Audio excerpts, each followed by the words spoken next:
간밤 글로벌 증시에 영향을 주었던 주요 요인들, 과연 그런 부분들이 오늘 오전장에 우리 시장에 어떤 반향을 일으켰는지 한번 점검을 해보면서요. 다음 주 시장 전개 전략까지 한번 모색해보는 시간입니다. 신승용의 애프터눈 시간 시작해보도록 하겠습니다. 지금 현재 주식시장 한번 재점검을 할 필요가 있는 그런 상황이 되지 않았나 생각이 됩니다. 그에 앞서 먼저 이번 최근 우리 시장의 특징 그리고 주요 변수들 한번 짚어보고요. 이 부분이 과연 시장의 차별화 과연 어떻게 만들어 갈지 같이 생각을 좀 해보도록 하겠습니다. 일단 계속해서 미국의 경제 지표 긍정적인 소식들 전해 들려오고 있습니다. 간밤에는요, 미국의 S&P 지수 연중 최고가가 아닌 사상 최고가 1700포인트를 넘어서는 사상 최고가 경신을 하면서 1705포인트로 끝나는 그런 기염을 토하기도 했습니다.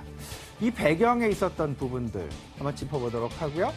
하지만 이제 미국 지표를 제외한 중국의 지표 그리고 유럽의 지표 다소간에 좀 혼조 양상 나오고 있습니다. 아직까지 시장 내에서 명확한 확신을 받기에는 다소간 좀 부족한 것은 아닌가라는 그런 생각 좀 들어보는데요. 그 부분들 자세하게 어떤 면이 엇갈리고 있는지 한번 같이 생각을 좀 해보도록 하겠습니다. 이런 상황들, 기대감, 미국 시장만의 호조, 이런 부분들 결국은 우리 시장에 지금 상승 쫓아가는 그런 모양새 지금 나타나고 있는데 과연 이 부분의 해석을 어떻게 해석을 하면 좋을지 아무래도 제 개인적인 판단은요.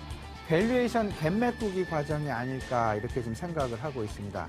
기업들의 2분기 실적 발표, 3분기는 다소간 아직도 구름 속에 있습니다.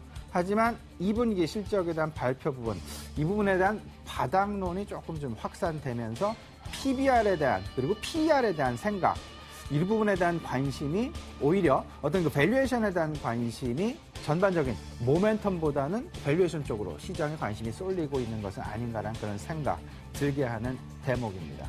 이런 부분들 자세하게 하나하나씩 좀 짚어보죠. FOMC 현재의 양적 완화 기조를 유지하겠다라는 다시 확인 발언을 해줬습니다. 그 부분 시장의 안정화에 기여를 했고요. 제조업 지표 계속 좋게 나오고 있죠. 어제 있었던 미국의 ISM 제조업 지표 55를 넘어서는 50 이상, 전달이 50.9포인트였습니다. 50.9포인트였습니다. 근데 50.9 달랑달랑한 이제 그 플러스냐 마이너스냐라는 이런 그 의구심을 들게 하는 과정 속에서 이제 7월달 55.6을 기록을 하면서 이제 확실하게 50을 넘어서는 제조업의 호조세, 앞으로의 기대감 크게 나타나고 있다라는 것, 이제 그 안정화에 들어갔다라는 것 좀 생각할 필요가 있어 보이고요. 더 나아가서 최근 주택가격의 상승 계속 나타나고 있죠.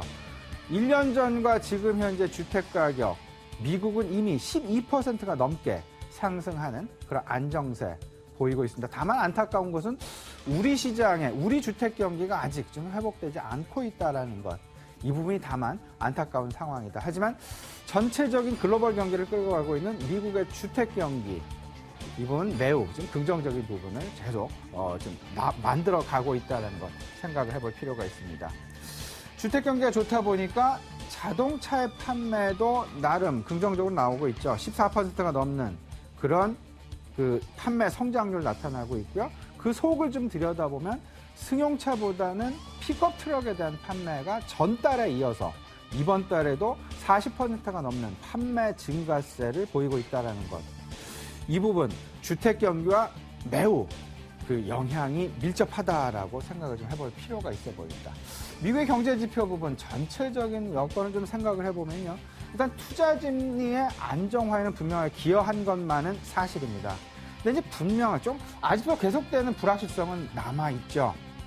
지금 크게 세 개의 불확실성입니다. 첫 번째는 미국의 출구 전략 이슈, 두 번째는 아베노믹스의 성공 여부, 세 번째가 중국에 대한 경기 둔화 우려. 아직도 전체적인 시장을 마음 놓고 투자하기에는 조금 좀 깨림칙한 면은 분명히 남겨져 있다라는 사실. 아무래도 지수 상승의 어떤 그 상단을 자꾸 이제 누리려는 그런 경향이 있는 부분이 아닐까 이런 부분들 생각을 해봅니다. 하지만 분명한 것, 투자 심리는 안정화가 지금 돼가고 있다라는 것 다시 한번 좀 강조드리겠습니다. 미국 지표를 제외한 타 지역의 경제 지표는 혼조세를 보인다라고 잠깐 언급을 해드린 적이 있었습니다. 유로존 PMI 지표의 개선이 지난주였죠? 나타났습니다. 그 이후에 유로 시장 계속 긍정적으로 나타나고 있고요. 여기에다가 이제 그 미국, 중국 역시 가세하는 그런 모습입니다.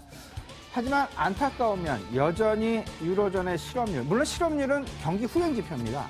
하지만 여전히 실업률의 증가세는 나타나고 있지 않다라는 것.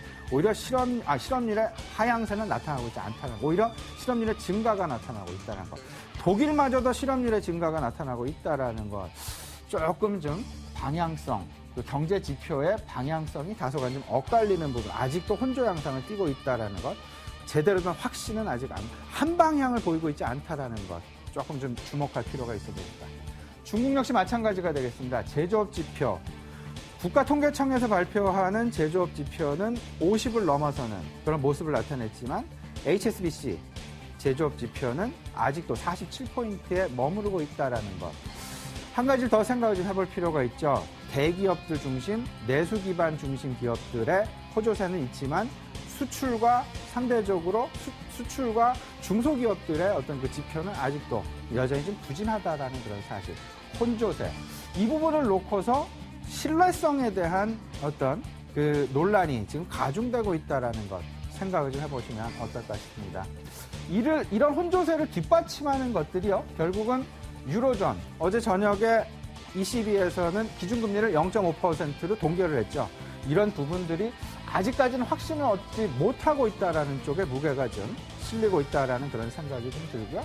중국 역시 어제 또 미니 부양책을 하나 더 냈죠. 유동성을 더 공급하는 그런 부양책이 찔끔찔끔 계속 나타나고 있다라는 점. 중국 역시 가벼운 튜닝은 지금 계속 만들어 나가고 있다라는 것 역시도 확신이 아직 서고 있지 않다라는 쪽에 좀 무게가 실리고 있지 않나 이렇게 생각이 됩니다. 이제 우리 시장 얘기를 좀 해보겠습니다. 2분기 실적 발표 후 지금 현재 상황 어쩌면 실적 발표 후에는 이제 밸류에이션에 대한 관심이 자연히 증가할 수밖에 없는 그런 상황입니다. 그 밸류에이션의 관점이 PER이 아닌 지금 이제 PBR로 쏠리고 있다는 것. 이 부분 다소간 지금 상단을 막아놓고 있는 그런 어떤 걸림돌이 될 가능성이 매우 높지 않나. 투자 심리의 그 마금 이런 부분 한번 생각해 볼 필요가 있습니다. 현재 PBR 시장 평균 PBR 한 0.8에서 0.9배 정도 됩니다. 통상적으로 얘기하는 밸류에이션의 갭 메꾸기는 PBR 한 배 정도가 아닐까 지금 생각을 하는데요. 그때까지는 지금 현재 상황 진행이 될 가능성이 매우 높지만 PBR 100 가까이 다가가면 다가갈수록 지수 상단에 대한 어떤 그 부담감이 증가할 수밖에 없는 그런 상황이 아닐까. 일단 당분간은 밸류에이션 갭 메꾸기 이 부분에 한번 신경을 써보시면 어떨까 싶습니다. 전체적으로요. 오늘 그 BS투자증권 홍순표 부장 스튜디오에 모셨습니다. 미국 분위기 지금 계속 긍정적인 상황 이어가고 있죠. 미국 분위기 한번 같이 짚어보고요.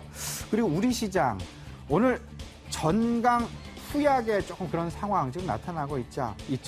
이런 부분들이 과연 지수의 걸림돌 진짜 이제 부담은 커지는 것은 아닌지 우리 시장 속으로 더 들어가서 좀 살펴보도록 하겠습니다. 그리고 최근 순환매에서 제외되고 있는 IT주들 과연 8월에는 어떤 행보를 보일지 같이 얘기 나눠보도록 하겠습니다. 잠시 뵙겠습니다.